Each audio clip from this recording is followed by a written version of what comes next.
¿Alguna vez has sentido que un simple café con leche puede cambiar el rumbo de toda tu vida? Porque eso es exactamente lo que le pasó a Sofía aquella mañana de marzo, cuando el sol apenas se atrevía a colarse entre las columnas de hierro de la estación de Atocha. Sofía llevaba 3 años trabajando en el Café Ibérico, ese pequeño refugio de azulejos blancos y sillas de madera que se aferraba como una lapa a uno de los muros exteriores de la estación.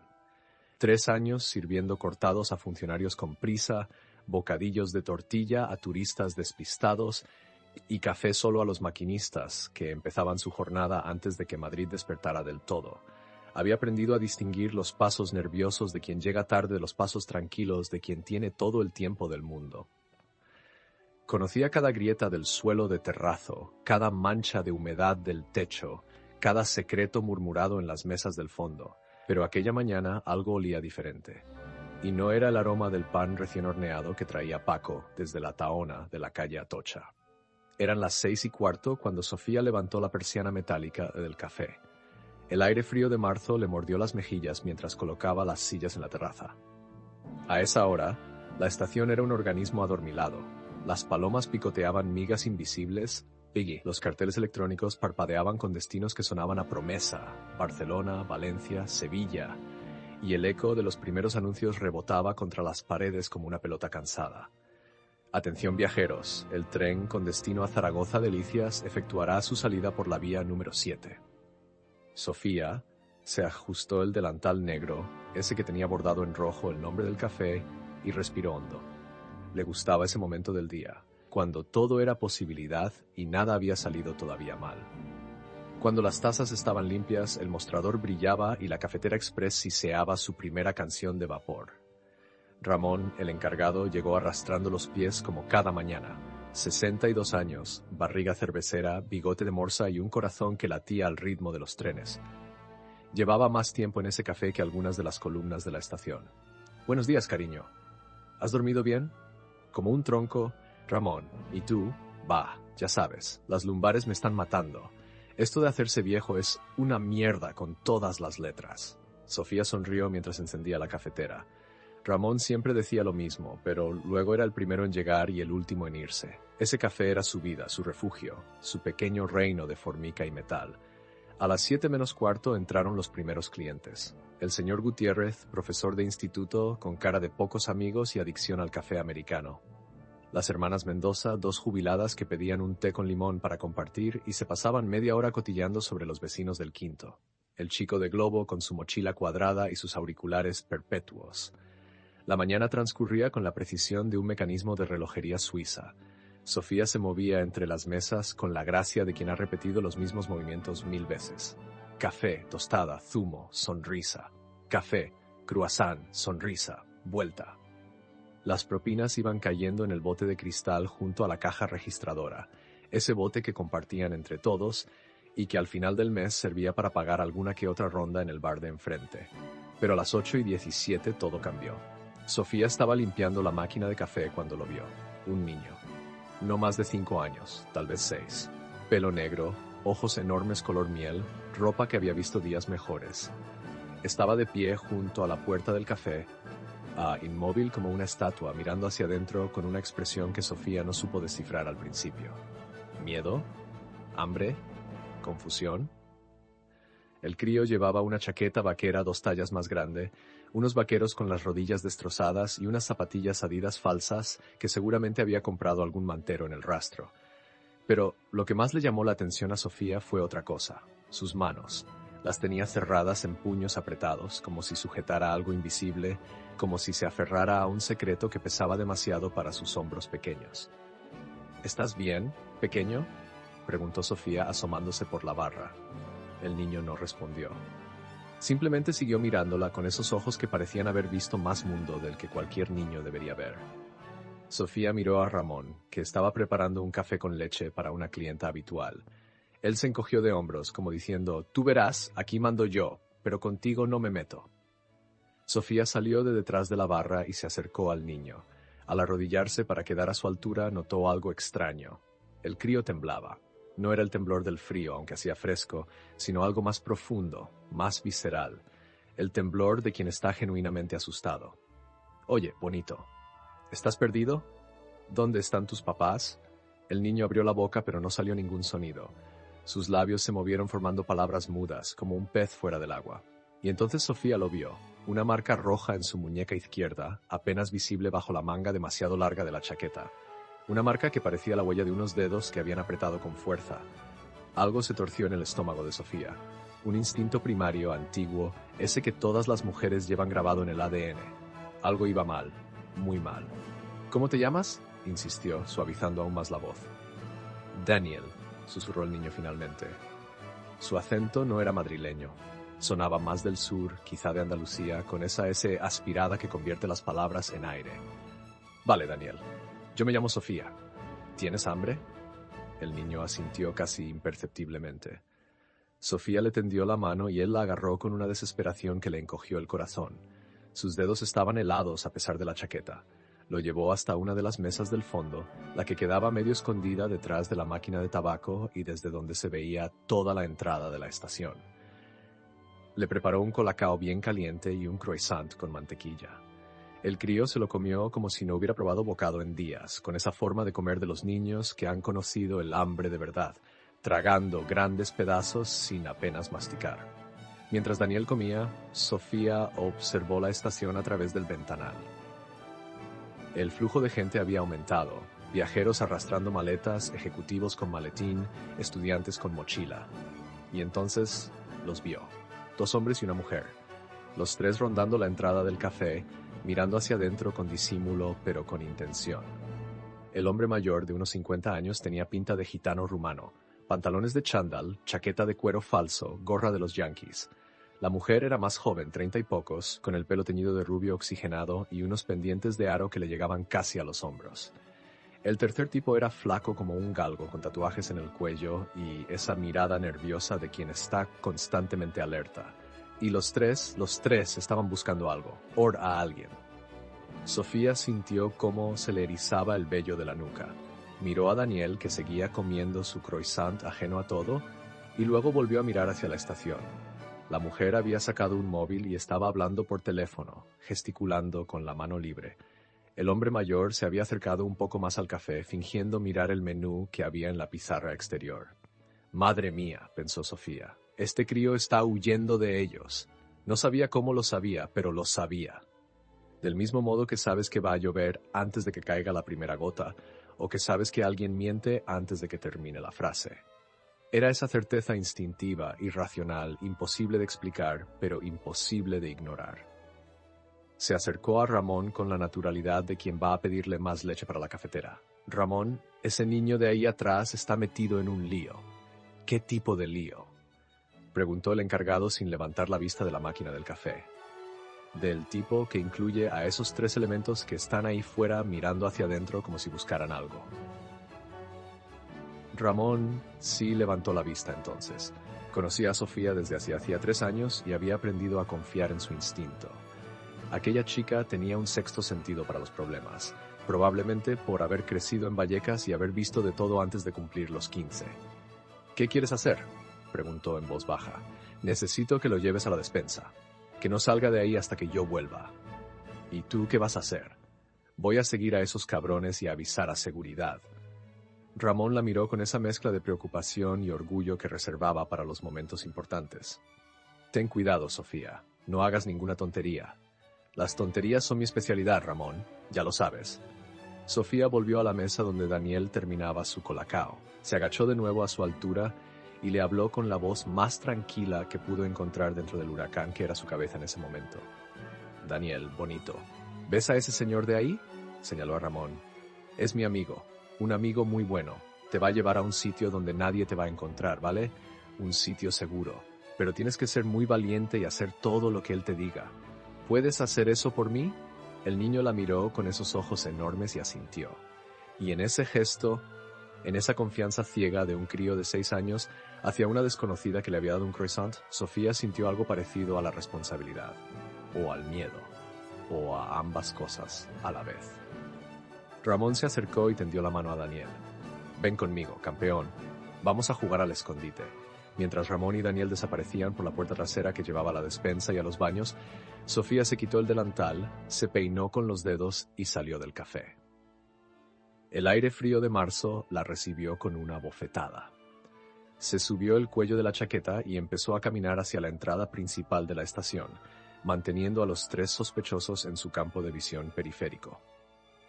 El trío se había separado. La mujer había entrado en la estación por la puerta principal, el hombre mayor merodeaba por los kioscos de prensa y el flaco del tatuaje se había quedado fumando junto a la parada de taxis. Estaban cubriendo todas las salidas, como cazadores rodeando a su presa. Sofía entró en Atocha y se dejó tragar por el flujo de viajeros. La estación a esa hora era un hormiguero humano. Turistas haciendo fotos al jardín tropical interior, ejecutivos corriendo hacia sus andenes, familias arrastrando maletas del tamaño de pequeños coches. El ruido era ensordecedor, anuncios por megafonía, conversaciones en 20 idiomas diferentes, el traqueteo de las maletas sobre el suelo de mármol, el silbido de los trenes al arrancar. Sofía localizó a la mujer rubia. Estaba junto a una de las cafeterías del interior, hablando por teléfono con urgencia. Sus ojos recorrían la multitud con la precisión de un radar. Buscaba, buscaba, buscaba. ¿Qué tipo de gente pierde así a un crío?, pensó Sofía mientras fingía mirar el panel de salidas. ¿Y por qué 3 adultos están buscándolo como si fuera un paquete de droga? La respuesta le llegó cuando vio al hombre mayor acercarse a otro niño. Un chaval de unos 7 u 8 años, moreno, con ropa similar a la de Daniel. El hombre le habló al oído, le dio algo. ¿Dinero? ¿Algo más? Y el niño salió corriendo hacia los andenes con un vaso de plástico en la mano. Un vaso para mendigar. Hijos de puta, pensó Sofía. Es una red de mendicidad infantil. Había oído hablar de ello, por supuesto. Todo el mundo que vivía en Madrid había oído hablar de las mafias que usaban niños para mendigar en el metro, en las estaciones, en las plazas turísticas. Niños que no eran suyos, que habían sido comprados, robados o simplemente alquilados a familias desesperadas que no podían darles de comer. Niños que mendigaban 12 horas al día y entregaban cada céntimo a sus cuidadores. Niños que eran invisibles para la mayoría de la gente que pasaba junto a ellos cada día. Pero verlo con sus propios ojos era diferente. Era como ver una cucaracha cuando enciendes la luz de la cocina a medianoche. Sabes que están ahí, pero cuando las ves de verdad, algo se remueve en tu estómago. Sofía sacó su móvil y marcó el número de seguridad de la estación. Lo tenía guardado desde hacía meses, desde que un borracho intentó robar la caja del café y ella tuvo que llamar para que lo echaran. Seguridad de Atocha, dígame. Hola, soy Sofía, del Café Ibérico. Necesito hablar con alguien. Es urgente. ¿Qué tipo de urgencia? Del tipo que implica tráfico de menores y mendicidad forzada. Hubo una pausa al otro lado de la línea. Cuando el guardia volvió a hablar, su voz sonaba más alerta. ¿Dónde está usted ahora mismo? Dentro de la estación, en el vestíbulo principal. Hay 3 sospechosos. 2 hombres y una mujer. Los puedo describir. No se mueva. Voy para allá. Sofía colgó y siguió caminando, fingiendo ser una viajera más.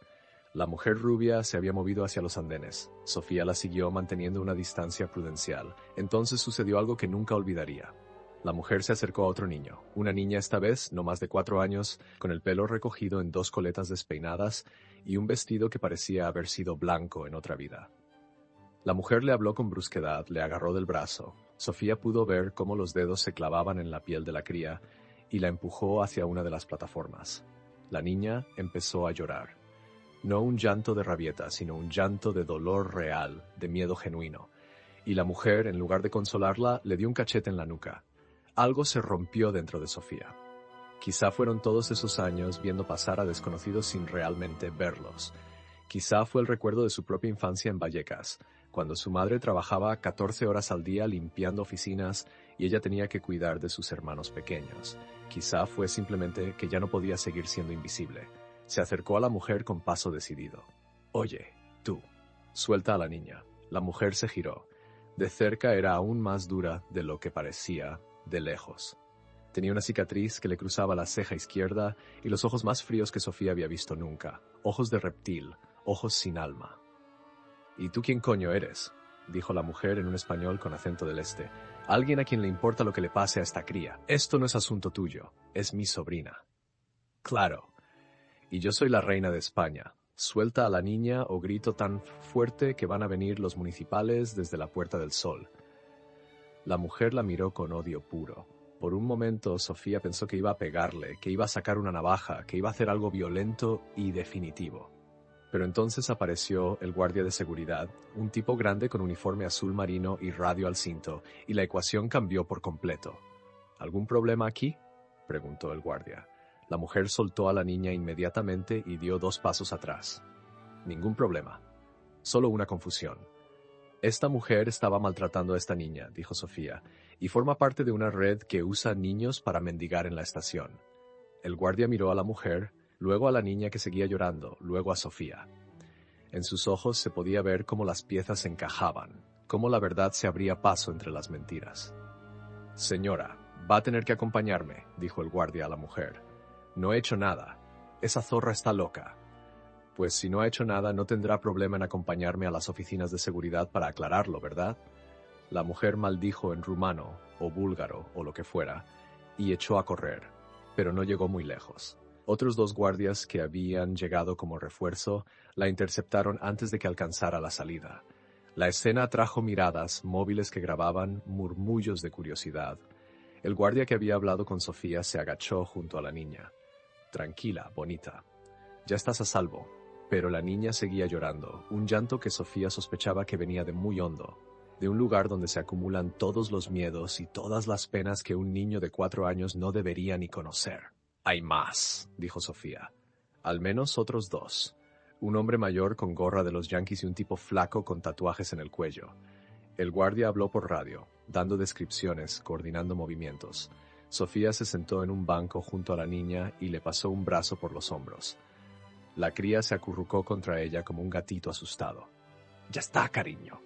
Ya pasó», susurró Sofía, aunque sabía que no había pasado nada, que para esa niña el infierno probablemente acababa de empezar, porque ahora vendría el orfanato, o los servicios sociales, o lo que fuera que les pasara a los niños que nadie quería, pero que todos usaban. 15 minutos después, los otros 2 hombres estaban esposados en las oficinas de seguridad de la estación. Sofía tuvo que dar su declaración 3 veces. Primero al guardia, luego a su jefe, finalmente a 2 agentes de la Policía Nacional que aparecieron con cara de haber visto esto demasiadas veces. «Has hecho lo correcto», le dijo uno de los policías, un tipo joven con acento de Extremadura. «Pero ten cuidado. Esta gente tiene contactos, no les gusta que les jodan el negocio». «Me da igual lo que les guste o no», respondió Sofía, y era verdad. En ese momento lo decía en serio. Cuando finalmente pudo volver al café eran casi las 11 de la mañana. Ramón la esperaba en la puerta con cara de padre preocupado. «¿Estás bien?» «Estoy bien». «¿Y Daniel?»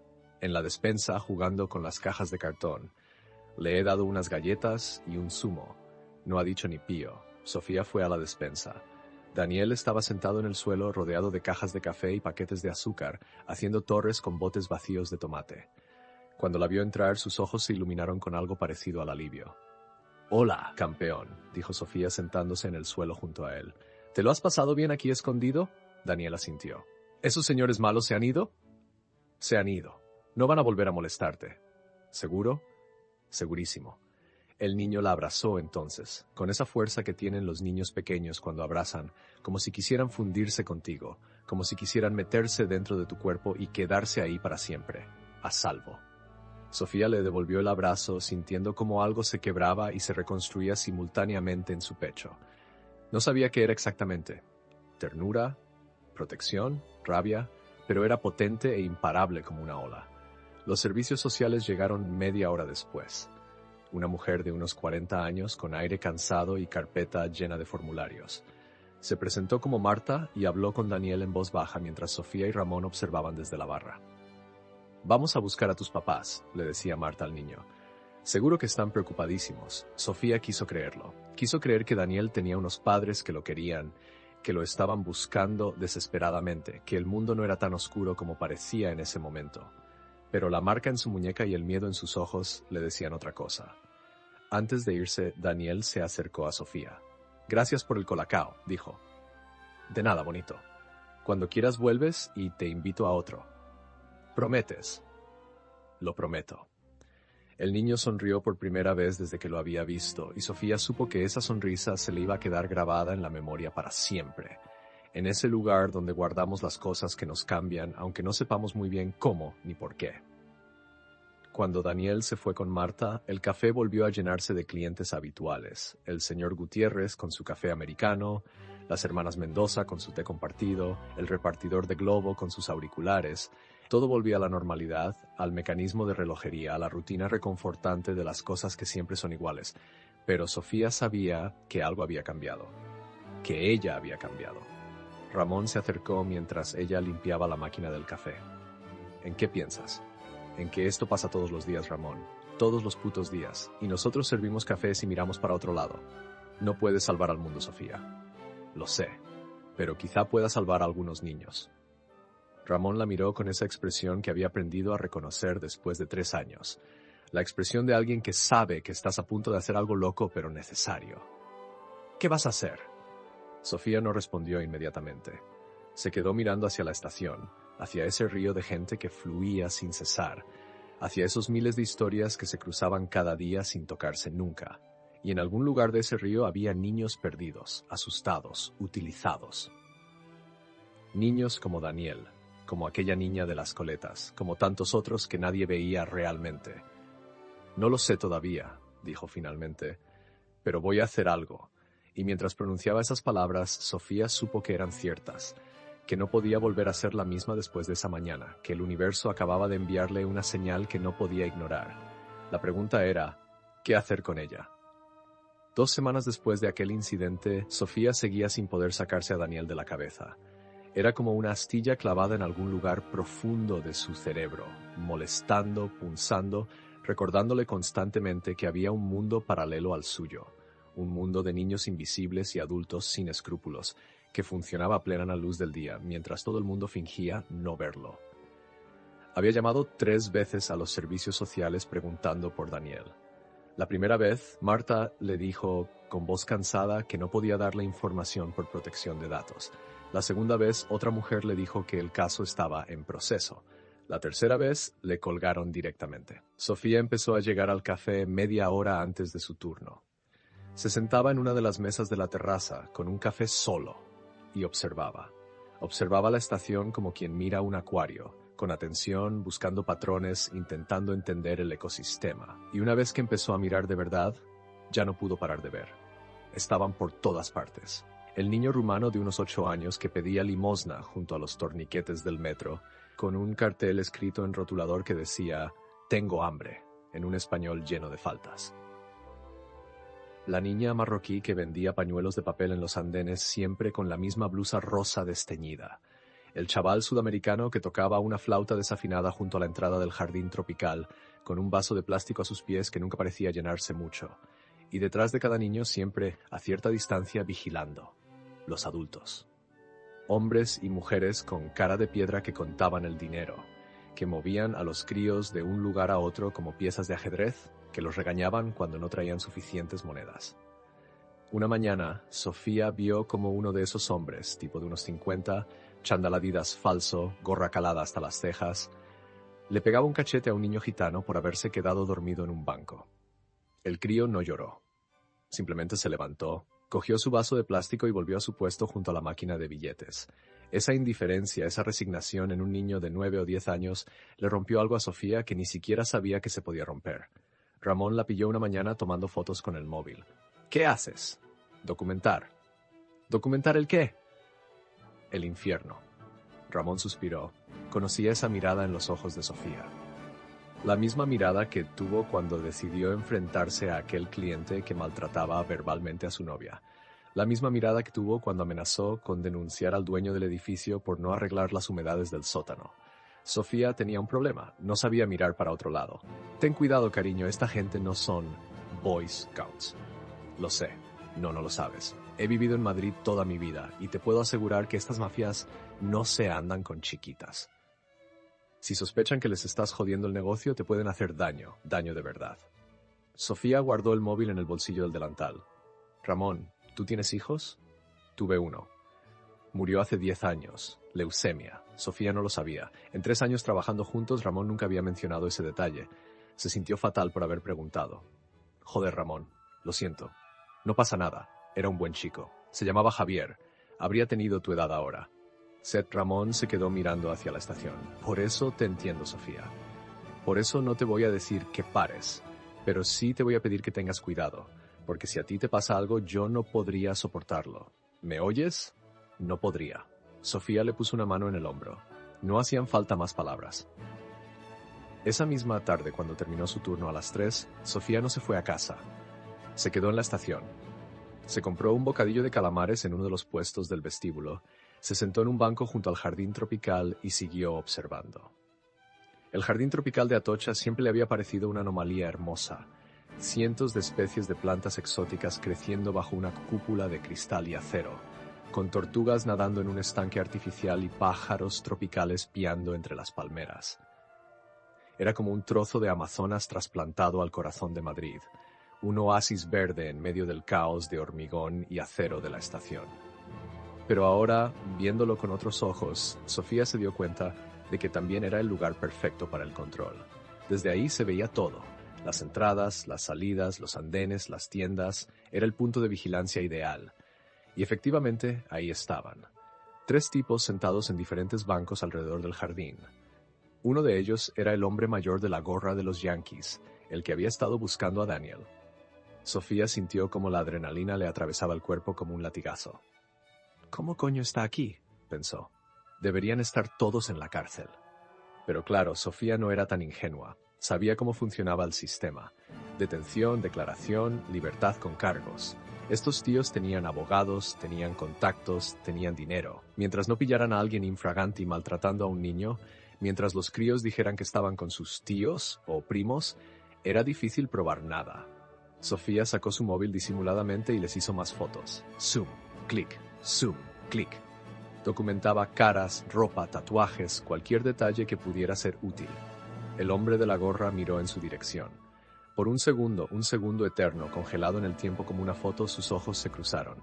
Y Sofía supo que él la había reconocido, que sabía exactamente quién era ella. El tipo le sonrió, una sonrisa que no llegaba a los ojos, una sonrisa que era más bien una amenaza silenciosa. Luego se llevó 2 dedos a los ojos, como diciendo, «Te estoy vigilando», y después señaló hacia ella. Sofía sintió un escalofrío que le bajó por la columna vertebral como agua helada, pero no apartó la mirada, no iba a darle el placer de verla asustada. Se quedó mirándolo fijamente, con toda la rabia y el odio que pudo meter en sus ojos, hasta el tipo desvió la vista y se levantó del banco. «Bien», pensó Sofía. «Ahora saben que los estoy vigilando. Ahora el juego ha cambiado». Esa noche no durmió bien. Soñó con niños perdidos en laberintos de trenes, con voces que gritaban en idiomas que no entendía, con manos que la agarraban en la oscuridad. Se despertó a las 4 de la madrugada empapada en sudor, con el corazón latiendo como un martillo neumático. Se levantó, se preparó un té de tila y se sentó en el sofá de su piso de Vallecas. Era un apartamento pequeño, un 30 metros cuadrados en un quinto sin ascensor, pero era suyo. Bueno, del banco. Pero lo estaba pagando mes a mes con su sueldo del café y algún extra que hacía los fines de semana cuidando ancianos. Encendió el portátil y empezó a buscar información. Redes de mendicidad infantil Madrid, tráfico de menores España, cómo denunciar explotación infantil. Las cifras eran abrumadoras. Según varias ONGs, había cientos, quizá miles, de niños siendo explotados en España en ese preciso momento. Niños que mendigaban en el metro, que vendían pañuelos, que lavaban parabrisas en los semáforos. Niños de familias en situación desesperada que los alquilaban a cambio de dinero. Niños traídos de Rumanía, Bulgaria, Marruecos, con la promesa de una vida mejor que nunca llegaba. Y lo peor, la mayoría de los casos nunca se denunciaban. La gente pasaba de largo, incómoda pero indiferente. Los niños aprendían a ser invisibles. Y las mafias seguían funcionando año tras año, generando millones de euros con el sufrimiento ajeno. Sofía leyó hasta que amaneció. Cuando se dio cuenta eran las 7 de la mañana y tenía que estar en el café en media hora. Se duchó rápido, se puso el uniforme y salió a la calle con los ojos rojos de cansancio, pero con algo nuevo ardiendo en su pecho, un propósito. Durante las siguientes semanas, Sofía desarrolló una rutina. Trabajaba a su turno en el café con la eficiencia de siempre. Ramón no podía quejarse, pero cada minuto libre lo dedicaba a observar. Conoció a los niños por sus caras, por sus horarios, por sus rutas. Sabía que el niño rumano empezaba a las 8 en los torniquetes del metro y a las 11 se movía a la entrada principal. Sabía que la niña marroquí trabajaba de 2 a 8, con un descanso de 20 minutos a las 5. Sabía que el chaval de la flauta solo aparecía los fines de semana. También conoció a los controladores. Eran 5 en total, rotando en turnos. El hombre de la gorra era el jefe, el que tomaba las decisiones. Había una mujer mayor de unos 60 años que parecía la contable, la que recogía el dinero. 2 tipos de mediana edad que hacían el trabajo sucio y un chaval joven de unos 20 y tantos que parecía el chico de los recados. Sofía lo documentaba todo en una libreta que guardaba en su taquilla del café. Nombres, cuando los oía, descripciones, horarios, patrones. Era como armar un puzzle sin saber cómo era la imagen final. Una tarde, mientras servía un café con leche a una clienta habitual, una mujer de unos 50 con acento argentino que venía todos los días a leer el periódico, se dio cuenta de algo. «Disculpe», dijo Sofía, «¿usted qué hace?» «Profesionalmente», digo. La mujer la miró sorprendida por la pregunta. «Soy trabajadora social». «¿Por qué?» Sofía sintió como si el universo le acabara de guiñar un ojo. «¿Puedo hablar con usted?» «Cuando termine su café», digo. Es sobre niños en riesgo». La mujer, que se presentó como Graciela, escuchó la historia de Sofía durante casi 1 hora. No la interrumpió ni una sola vez. Cuando Sofía terminó de hablar, de mostrarle las fotos en su móvil, de enseñarle la libreta con sus anotaciones, Graciela suspiró hondo. «Nena, lo que estás haciendo es muy valiente, pero también muy peligroso». «Lo sé. No creo que lo sepas. Yo llevo 30 años en esto y te puedo asegurar que estas redes tienen tentáculos por todas partes. Policía, jueces, servicios sociales, no todos por supuesto, pero los suficientes como para que sea muy difícil luchar contra ellos. Entonces, ¿qué hago? ¿Me quedo de brazos cruzados? No digo eso. Digo que necesitas ser inteligente». Graciela se inclinó sobre la mesa. «Mira, hay una organización que se llama Infancia Protegida. Son una ONG que trabaja específicamente con víctimas de explotación infantil. Tienen abogados, psicólogos, contactos en la policía que son de fiar. Si quieres hacer algo de verdad, tenés que trabajar con ellos. ¿Me darías su contacto? Te voy a hacer algo mejor. Te voy a presentar a la directora. Se llama Carmen. Es una tía dura como el acero, pero con un corazón del tamaño de un camión. Si alguien te puede ayudar, es ella». 3 días después, Sofía estaba sentada en una oficina pequeña de la calle Embajadores frente a Carmen. La mujer tenía unos 55 años, pelo corto teñido de gris, gafas de montura gruesa y un aire de quien ha visto absolutamente todo y ya nada la sorprende. «Graciela me ha contado tu historia», dijo Carmen sin preámbulos. «Me ha enseñado tus fotos, tus notas. Buen trabajo. Gracias. No es un cumplido. Es un hecho. Has documentado mejor que muchos investigadores privados que conozco. Pero ahora viene la pregunta importante. ¿Qué quieres hacer con esta información?» Sofía había estado pensando en eso durante días. «Quiero ayudar. No sé cómo exactamente, pero quiero ayudar». ¿Sabes lo que implica? Los casos de explotación infantil son largos, frustrantes, y muchas veces no tienen final feliz. Los niños están traumatizados, las familias, cuando las hay, están destruidas. El sistema es lento. Los malos muchas veces quedan impunes. Es un trabajo que te rompe el alma. Lo sé. ¿Lo sabes de verdad? Porque una cosa es rescatar a un niño una vez y otra muy distinta es dedicarte a esto. Esto no es una película de Hollywood donde al final del día todos sonríen y se van a casa. Esto es real, crudo y horrible. Sofía miró a Carmen a los ojos. Hace 3 semanas un niño de 6 años entró en mi café muerto de miedo. Tenía marcas en las muñecas. Estaba huyendo de gente que lo iba a usar para mendigar. Yo lo escondí, llamé a seguridad, ayudé a que lo rescataran. Y desde entonces no puedo dormir bien. No puedo dejar de ver niños por todas partes que están pasando por lo mismo. No puedo volver a ser la tía que sirve cafés y finge que no pasa nada. Así que sí, lo sé de verdad. Y quiero ayudar». Carmen sonrió por primera vez desde que había empezado la conversación. «Está bien. Te voy a proponer algo. Nosotros tenemos un programa de voluntariado, se llama Guardianes de Estación. Básicamente son personas como vos que trabajan o frecuentan estaciones, aeropuertos, lugares públicos y que están entrenadas para detectar situaciones de riesgo y actuar. No son policías ni trabajadores sociales, pero son nuestros ojos y oídos en la calle. ¿Qué tendría que hacer? Hacer lo que ya estás haciendo, pero con respaldo legal y protocolo de actuación. Observar, documentar, reportar. Si ves un niño en riesgo, nos llamas. Nosotros activamos el protocolo, contactamos con la policía de confianza, con los servicios sociales, con quien haga falta. Vos no te expones directamente, pero sos parte fundamental de la cadena de rescate. ¿Cuándo empiezo? Carmen Río. Primero tenés que hacer un curso, 2 fines de semana, 16 horas en total. Te enseñamos a identificar señales de abuso, protocolos de actuación, primeros auxilios psicológicos, legislación básica. Después, si pasas el curso, te damos un carnet y un número de emergencia directo. Y entonces sí, empezás oficialmente. Sofía hizo el curso.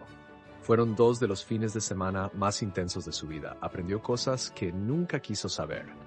Cómo detectar si un niño está siendo drogado para que sea más dócil, cómo identificar las señales de abuso sexual, cómo distinguir entre un niño que está con su familia y un niño que está siendo explotado. Conoció a otras personas como ella, un taxista que operaba en Barajas, una profesora de primaria de Carabanchel, un kiosquero de Sol, una enfermera del Hospital La Paz, gente normal, gente que había decidido que ya no podía seguir mirando para otro lado. El último día del curso, Carmen les dio una charla que Sofía nunca olvidaría. Ustedes van a ver cosas horribles. Van a ayudar a niños que no deberían haber pasado por lo que han pasado. Algunos casos van a tener final feliz, muchos no, van a sentir rabia, impotencia, frustración, van a querer rendirse. Y está bien, es normal. Pero recuerden esto, cada niño que rescatamos es un mundo entero que salvamos. Cada vida que cambiamos es una victoria contra la oscuridad. No podemos salvarlos a todos, pero podemos salvar a algunos. Y eso, amigos míos, eso ya es todo. Sofía salió de ese curso con su carnet de guardiana de estación y con algo más, una red. Ahora tenía contactos, protocolos, respaldo. No estaba sola. El lunes siguiente volvió al café con una energía renovada. Ramón lo notó inmediatamente. Estás distinta. Lo estoy. Ahora soy oficial. ¿Oficial qué? Sofía le enseñó el carnet. Ramón lo miró con una mezcla de orgullo y preocupación. Mi niña se ha hecho superheroína. No digas tonterías. Solo soy alguien que va a estar atenta. Exacto. Una superheroína. Esa misma semana, Sofía hizo su primer reporte oficial. Vio a un hombre de unos 40 años dejar a una niña de unos 5 años junto a los andenes con un vaso de plástico. La niña lloraba. El hombre la amenazaba con el dedo. Sofía lo grabó todo con el móvil, llamó al número de emergencia de infancia protegida y en 20 minutos había 3 personas del equipo de Carmen en la estación. La niña fue rescatada, el hombre fue detenido. Resultó que tenía antecedentes por maltrato infantil. Sofía se sentía, ¿qué? ¿Útil? ¿Poderosa? ¿Asustada? Todo a la vez. Pero lo que no sabía es que esa misma noche, mientras ella dormía en su piso de Vallecas soñando con niños que volaban libres como pájaros, el hombre de la gorra de los Yankees estaba en una reunión con otros miembros de la red. Y en esa reunión, alguien mostró una foto de Sofía. Esta puta nos está jodiendo el negocio, dijo el hombre. Hay que darle un aviso que entienda. Y en ese momento, sin saberlo, Sofía pasó de ser cazadora a ser también presa. El aviso llegó una semana después, un martes por la tarde, justo cuando Sofía estaba cerrando la caja del café. Ramón había salido temprano, tenía cita con el traumatólogo por sus lumbares, así que Sofía estaba sola cuando escuchó el ruido. Un golpe seco contra la persiana metálica del café, como si alguien hubiera lanzado algo pesado contra ella. Se acercó a la puerta y miró a través del cristal. No había nadie, solo la estación con su flujo habitual de gente. Viajeros arrastrando maletas, ejecutivos mirando sus móviles, turistas haciendo fotos. Abrió la puerta con cautela y entonces lo vio. En el suelo, justo frente a la entrada del café, había un paquete. Una caja de zapatos envuelta en cinta adhesiva marrón, sin remitente, sin destinatario. Solo una palabra escrita con rotulador negro en la tapa: Sofía. Algo en su estómago se retorció. Ese instinto primario, el mismo que le había advertido sobre Daniel semanas atrás, ahora le gritaba que no tocara esa caja, que llamara a la policía, que se alejara. Pero la curiosidad, o quizá la necesidad de saber a qué se enfrentaba, fue más fuerte. Se agachó, recogió la caja. Pesaba poco. La llevó dentro del café, cerró la puerta con pestillo y la puso sobre la barra. Sus manos temblaban ligeramente mientras rasgaba la cinta adhesiva. Dentro había una rata muerta y una nota. Las ratas que se meten donde no las llaman terminan así. Deja de joder, o la próxima serás tú. El papel estaba manchado de sangre, de la rata, supuso Sofía, aunque no estaba completamente segura. La letra era tosca, escrita con prisa o con rabia, o ambas cosas. Sofía sintió como la bilis le subía por la garganta. Cerró la caja rápidamente, se tambaleó hasta el baño del café y vomitó.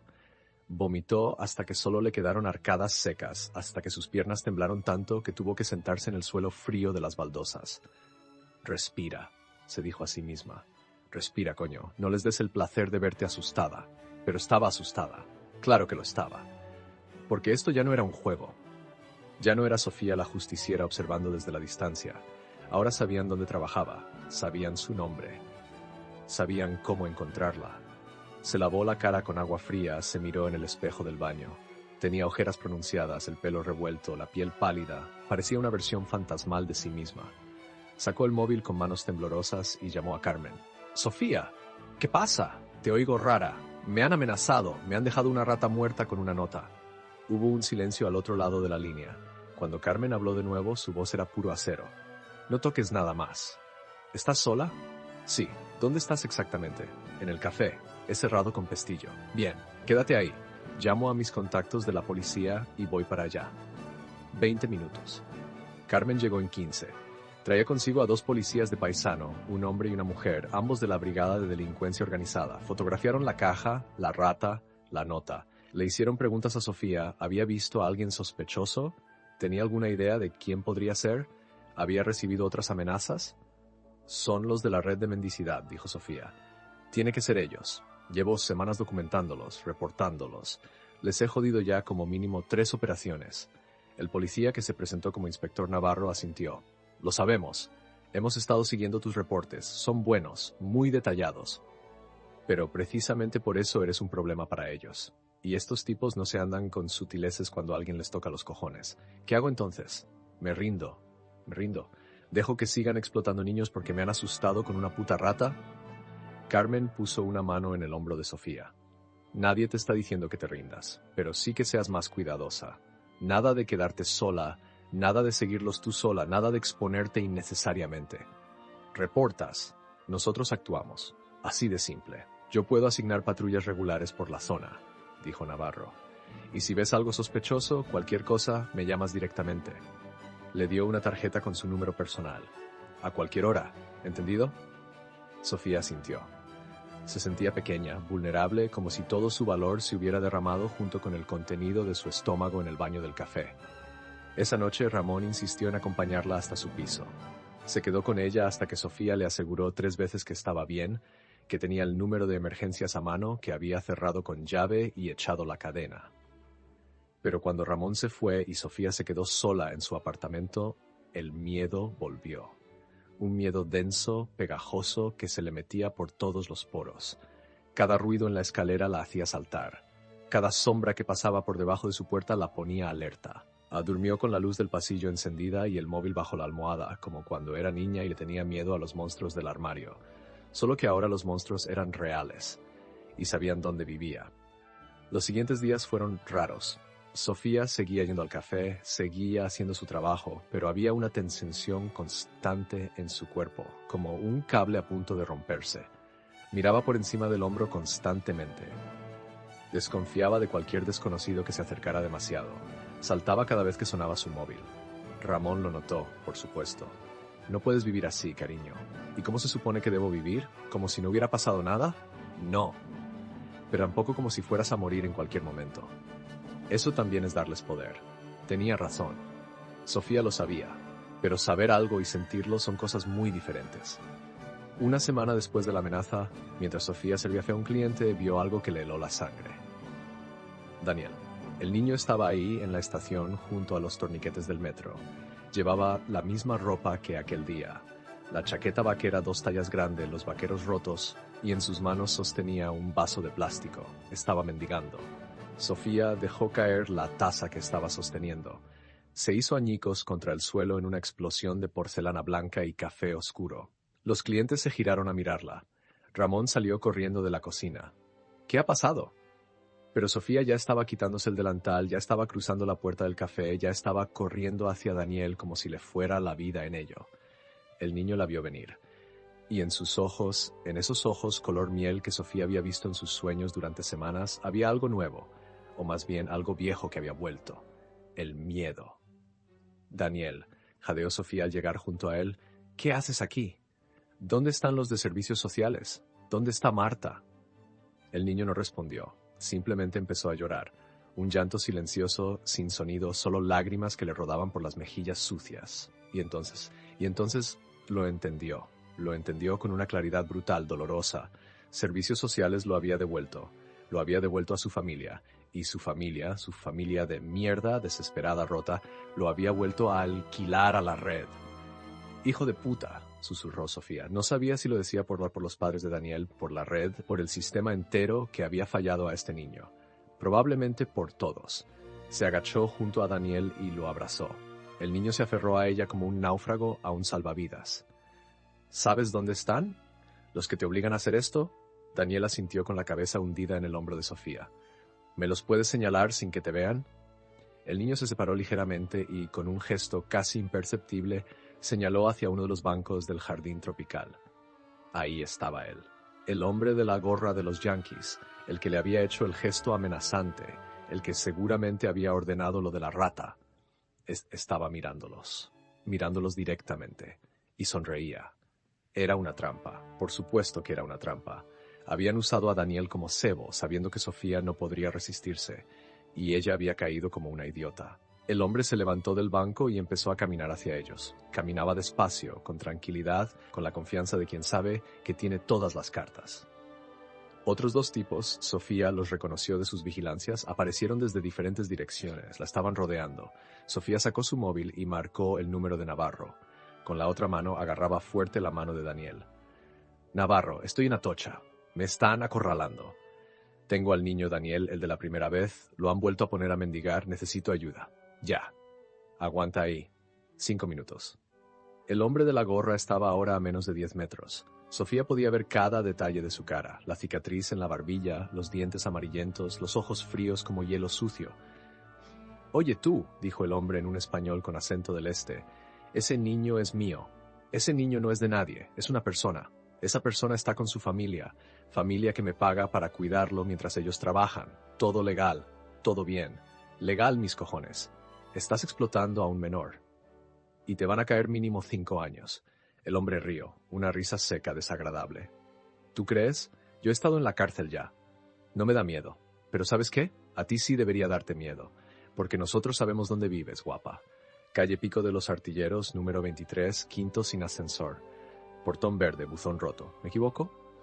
Sofía sintió cómo se le aflojaban las rodillas. Sabían dónde vivía, lo sabían con exactitud. Habían estado siguiéndola, vigilándola. ¿Sabes qué más sabemos? Continuó el hombre. Sabemos que vives sola, que tu madre vive en Vallecas, pero no la ves mucho, que tienes 2 hermanos pequeños, uno en el instituto, otra en primaria. Sería una pena que algo les pasara, ¿no? Los niños son tan vulnerables. Ahí estaba, la amenaza real. No iba solo por ella, iba por su familia. Sofía apretó más la mano de Daniel. El niño temblaba. No te atrevas, dijo Sofía con una voz que salió más firme de lo que se sentía. No te atrevas a tocar a mi familia o juro por Dios que te mato. Dura la niña. Me gusta.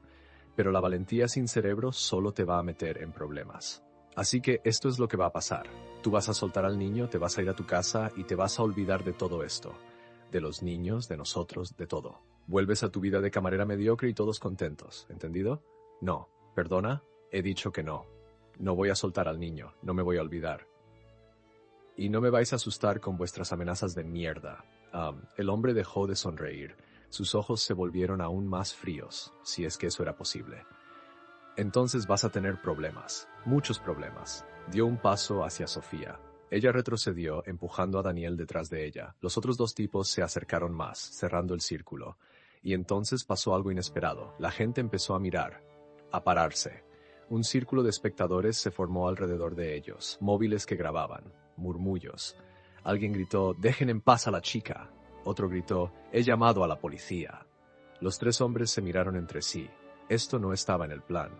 No podían actuar con tanta gente mirando, grabando, siendo testigos. El hombre de la gorra maldijo en su idioma y dio un paso atrás. Esto no ha terminado, le dijo a Sofía, ni de puta coña, y entonces, como ratas cuando enciendes la luz, los tres desaparecieron entre la multitud. Sofía se quedó ahí abrazando a Daniel, rodeada de desconocidos que de repente se habían convertido en su escudo. Una mujer mayor se acercó. ¿Estás bien, hija? Sí, gracias. Gracias a todos. Navarro llegó 3 minutos después con 4 agentes más. Sofía les contó todo, les mostró los vídeos que algunos testigos habían grabado, les dio descripciones detalladas. Esto es suficiente para una orden de busca y captura, dijo Navarro. Los vamos a pillar. Es cuestión de tiempo. Y mientras tanto, ¿y mi familia? Vamos a poner vigilancia, protección las 24 horas para ti y para tu familia. Nadie les va a tocar. Daniel fue llevado de nuevo por servicios sociales, pero esta vez fue diferente. Carmen se aseguró personalmente de que el niño no volviera con su familia. Fue puesto bajo custodia protegida mientras se investigaba a sus padres por negligencia y colaboración con una red criminal. Antes de irse, Daniel le dijo algo a Sofía que ella nunca olvidaría. Cuando sea mayor, quiero ser como tú. Sofía tuvo que tragarse las lágrimas. Cuando seas mayor, quiero que seas mejor que yo, bonito. Mucho mejor. Las siguientes semanas fueron un torbellino. La red fue desmantelada, 11 personas arrestadas, incluido el hombre de la gorra, 17 niños rescatados. El caso salió en las noticias. Red de explotación infantil desarticulada en Madrid gracias a la colaboración ciudadana, decían los titulares. Sofía dio una entrevista a un periódico local, con la cara pixelada por seguridad. Habló sobre la importancia de no mirar para otro lado, de que cada persona podía marcar una diferencia. El día que cerraron el caso oficialmente, Carmen invitó a Sofía a la oficina de Infancia Protegida. Había una pequeña celebración, café malo de máquina, galletas María y un grupo de personas que compartían la misma batalla. «Has hecho algo extraordinario», le dijo Carmen. «Algo que la mayoría de la gente nunca se atreve a hacer. Solo hice lo correcto. Precisamente. Y eso, hoy en día, es revolucionario. Pero la historia no terminó ahí. Porque 3 meses después, Sofía estaba en el café una mañana cualquiera cuando entró una mujer. Era joven, de unos 30 años, con el pelo oscuro recogido en una cola y los ojos hinchados de llorar. Llevaba de la mano a un niño. A Daniel. Sofía casi se cae del taburete. «Daniel», el niño sonrió. Una sonrisa enorme, luminosa, llena de vida. «Sofía, ella es Beatriz, mi nueva mamá». «Bueno, mi mamá de acogida, pero va a adoptarme». La mujer extendió la mano con lágrimas en los ojos. No sabe usted cuánto tiempo llevaba queriendo conocerla, lo que hizo por él, por todos esos niños. No tengo palabras. Sofía rodeó la barra y abrazó a la mujer. Luego se arrodilló frente a Daniel. «¿Eres feliz?» «Sí. Beatriz me deja elegir qué cenar, y tengo mi propia cama, y voy al colegio, y ella no me pega. Nunca». Sofía tuvo que morderse el labio para no llorar delante del niño. «Me alegro tanto, bonito. Tanto. ¿Puedo venir a visitarte a veces?» «Puedes venir cuando quieras. Siempre habrá un colacao esperándote». Cuando Daniel y Beatriz se fueron, después de tomarse ese colacao prometido y 2 palmeras de chocolate, Ramón se acercó a Sofía. «¿Ves? ¿Ves? Al final todo salió bien». «No todo, Ramón. Todavía hay miles de niños ahí fuera». «Miles. Lo sé. Pero empezaste con uno, y ese uno ahora tiene una vida, tiene futuro. Gracias a ti». Sofía miró hacia la estación. El flujo eterno de gente, las llegadas y partidas, las historias que se cruzaban sin tocarse. Pero ahora ella las veía diferentes. Ahora sabía que en ese mar de rostros anónimos había niños que necesitaban ayuda, y que ella podía ayudarlos. Esa misma tarde, después de su turno, Sofía volvió a las oficinas de Infancia Protegida. «Quiero hacer más», le dijo a Carmen. «Quiero convertirme en voluntaria permanente. Crear un programa específico para estaciones, guardianes de Atocha o algo así. Entrenar a más gente. Hacer que esto sea más grande». Carmen sonrió. «Ya lo había pensado. De hecho, tengo una propuesta para ti. ¿Qué te parecería coordinar el programa? Tiempo parcial, compaginándolo con tu trabajo en el café. Sería voluntario los primeros 6 meses, pero después podríamos buscar financiación para hacerlo oficial». «¿Lo dices en serio?» «Completamente. Has demostrado que tienes el instinto, la valentía y la inteligencia para esto. Necesitamos gente como tú». Sofía no lo pensó 2 veces. «Sí, quiero hacerlo». Y así fue como Sofía, la camarera de un pequeño café junto a la estación de Atocha, se convirtió en algo más. Se convirtió en la voz de los que no tienen voz. En los ojos que ven lo que otros prefieren ignorar. En el escudo de los más vulnerables. 6 meses después, el programa Guardianes de Atocha tenía 22 voluntarios activos. Operaban no solo en Atocha, sino también en Chamartín, en el aeropuerto, en las principales estaciones de metro. Habían rescatado a 34 niños. Habían desmantelado 3 redes más de explotación infantil. Sofía seguía trabajando en el café. Ramón nunca la dejaría irse y ella tampoco quería, pero ahora dividía su tiempo entre servir cafés y coordinar rescates. Su vida era más complicada, más peligrosa, más agotadora, pero también era más significativa, más real, más viva. Una mañana, mientras abría el café y colocaba las sillas en la terraza, Sofía miró hacia la estación. El sol de la mañana se colaba entre las columnas de hierro, iluminando el flujo de gente que empezaba su día. Viajeros con sueños, con planes, con historias. Y entre ellos, invisible para la mayoría, pero no para ella, había un niño. Un niño que necesitaba ayuda. Sofía sonrió, se ajustó el delantal y sacó su móvil. Había trabajo que hacer, porque los monstruos existen. Pero también existen las personas que están dispuestas a enfrentarlos. Y a veces esas personas sirven café en estaciones de tren y tienen nombres tan normales como Sofía. A veces los héroes no llevan capa, llevan delantal. Y a veces cambiar el mundo empieza con un simple gesto, ver de verdad a quien todos fingen no ver.